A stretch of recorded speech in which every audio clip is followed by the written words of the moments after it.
Apa kabar para pemirsa? Saya Lili Suryati. Kini Anda tengah mengikuti Warta Berita PTS.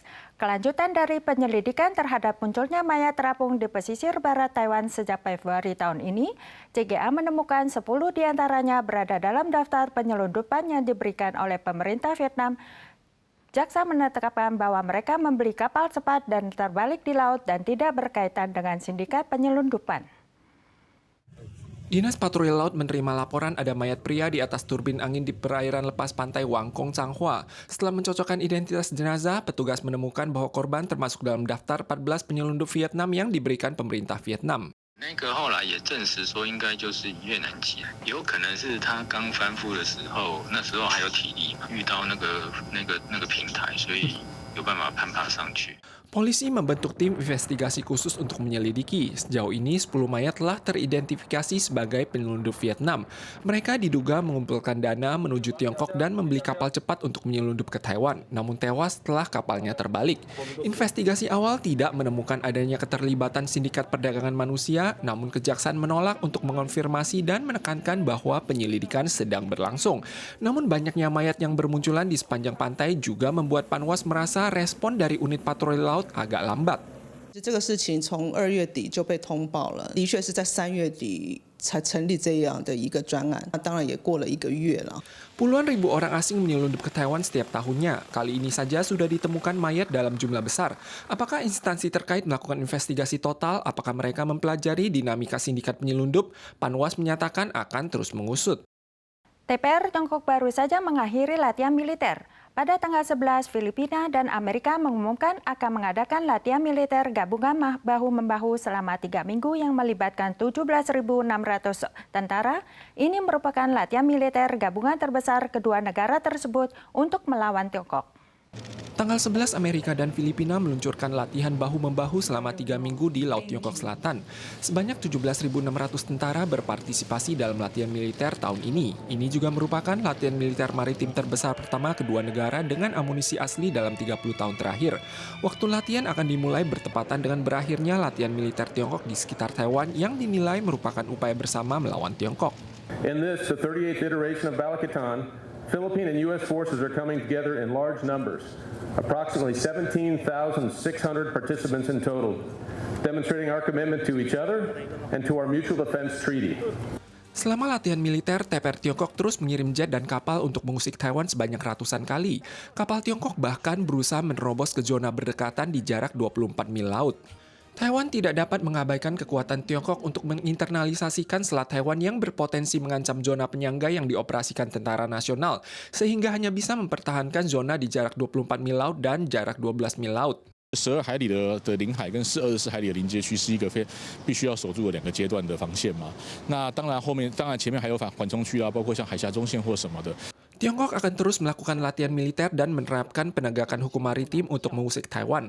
Pakar menyarankan pensiunan pilot didatangkan kembali untuk membantu dan mencoba menyewa kapal induk bekas Amerika Serikat.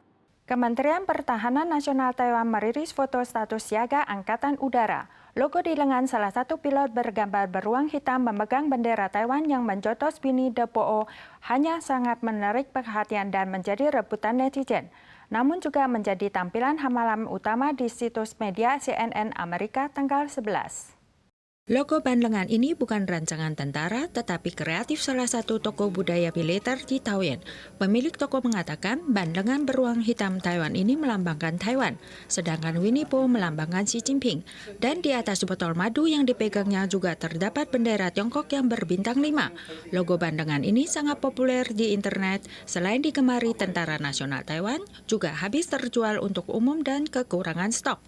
Fenomena ini juga menarik perhatian media luar negeri. Setelah laporan Reuters, berita ini muncul di halaman depan CNN AS pada tanggal 11. Juga masuk berita BBC Inggris. Setelah memicu diskusi panas, Angkatan Udara Taiwan kembali menegaskan bahwa anggotanya yang ingin mengenakan lencana tidak resmi perlu persetujuan terlebih dahulu. Harga komoditas di pasaran makin tinggi. Indeks harga konsumen terbaru yang dirilis pada bulan Maret menunjukkan peningkatan harga selama 20 bulan berturut-turut, melampaui garis peringatan inflasi sebesar 2%.